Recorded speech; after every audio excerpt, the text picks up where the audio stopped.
Hello and welcome back to Property Investing with Tom Mills. We are now in the third episode of the Start and Scale My Property Investment Journey series, which is funding. Firstly, I just want to put a little disclaimer in place for this video. In order to give funding advice, you do need to be qualified, and although I am a qualified mortgage broker, I no longer trade. Therefore, I recommend that you speak to a qualified trading mortgage broker regarding your personal circumstances. So this is just my opinion for the purpose of this video and this series. So we have our why, which is a pension or financial freedom. We have our how, which is buy to let. So the next step is how are we going to fund these buy to let deals, these buy to let properties? Well, there is a key thing that makes a big difference to how we look at finance and funding for a buy to let property, and that is whether it requires work, requires little to no work, and is habitable in its current condition. Let's start with the little or no work required. And let's base this on a £100,000 house, for example. So what you could do is you could purchase the property outright in cash, spend your £100,000, and then let's say you get a rental return of £550 per month. Or you could look to use finance. By finance, I mean a mortgage, and we can generally look to secure 75% lending to the value of the property. Can be less, can be more, but that's a typical example. So if we were to secure a mortgage on the property at 75%, that means that we would have 75,000 against the property we're purchasing for 100,000. So we would only need to put 25,000 towards the purchase instead of 100,000. Now this makes buying property a lot more obtainable because you only effectively have to find a quarter of the purchase price in order to proceed with that purchase. However, you do need to pay this mortgage back, and therefore there will be a monthly cost, which on average would be on a £75,000 loan around about the £200–250 mark. So if we have our £550 rent, take our £250 cost, that leaves us with approximately £300 profit per month, which is a good return on a £25,000 investment. So with £100,000, instead of just getting £550 per month rent from owning one property outright, we can effectively buy 4 properties, each earning £300 per month after we've paid the mortgages. So instead of getting £550, we're actually now getting £1,200. So this can really benefit you and make your money go a lot further. This is what we call leveraging. Now, if a property requires work, more improvement, we can start to use some really creative finance to make our money go even further. We call this method BRR, buy, refurbish, refinance. This is where you buy property cheaply because it requires work inside and is less desirable to buyers. You then complete a modernisation of the property. So that may include new bathroom, new kitchen, flooring, redecoration, new electrics, new heating system, the full works basically. Then once this is completed, the property should go up in value. You need to calculate this first, but let's say it does go up in value, and you've created profit from doing that refurbishment.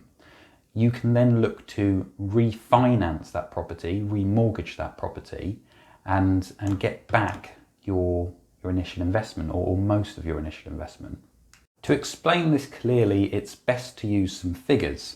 So, for example, if we bought a property for £65,000 and then spent £20,000 on the refurbishment, the works, we've then spent £85,000 on that property.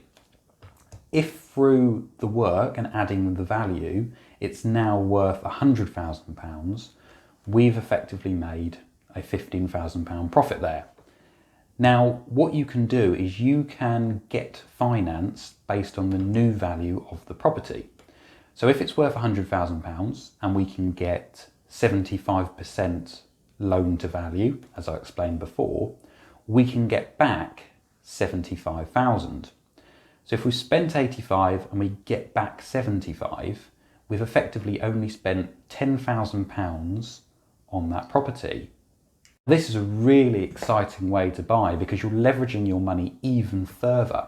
So on the first model that I explained, you've leveraged your money 4 times as much, but now we've actually leveraged it 10 times as much. Now, financing this method is slightly different though, and can incur further costs. So you can't actually take a mortgage out if your plan is to do a full refurbishment of a property. Lenders aren't going to be happy with this, just because they want a property to be habitable from when you purchase it. Therefore, we have 2 options for the initial purchase. We could either use cash or we could use what's called a bridging loan. I won't go too in depth into what a bridging loan is. However, it's effectively a short-term mortgage. So it's something that you have for, say, 6 months, 12 months in order for you to complete the work to the property, and then we look to refinance it, remortgage it onto a long-term normal buy-to-let product. Bridging loans are more expensive. They're also more complex, I would say, and you need to get these things right, because if it's not a deal and you're using this incorrectly, it can cost you a lot of money. So just a big word of warning there, that to make sure you're doing this right, get a good broker, get the right advice. We're also going to have associated fees of these purchases, such as solicitors' fees, stamp duty, fees for your broker, etc., etc. So please make sure you're calculating these in when you're working out your costs. And if you're still confused, please consult someone for advice. So for a simple buy-to-let deal, you typically need from 20 to 25,000. If you're buying cheaper properties, that can go up a long way depending on the purchase price. And again, for the more complex buy, refurbish, refinance deals, you're going to probably need a little bit more, just because you've got the refurbishment costs in there as well. So usually starting out around 30 to 40,000 upwards. Therefore, you do need a sum of money to invest in property, but it doesn't need to be a huge amount that a lot of people often think you need.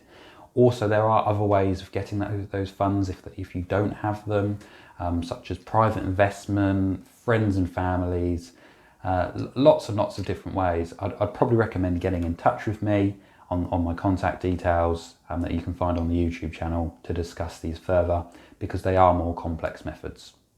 Once you've decided which route you'd prefer to take and what works best for you, you can then relate this all the way back to your why and why you're doing this again. So if you remember, we were basing this on £2,000 net per month for a pension or financial freedom. Doing some quick maths and going back to what I previously said, this could be achieved on around £100,000 to £200,000 capital. So you can see that it is actually quite obtainable for you to reach these goals. So there we have it. That is the overview of funding. So the next important question is, how am I going to find these properties? Is it easy to just go down to my local estate agent and pick one up? So let's cover that on the next episode, and I'll see you there. If you're enjoying this content, please subscribe here. Please give me likes if you're enjoying it, and also ask any questions below in the comments, and I'll come back and answer them for you. Thank you, and bye for now.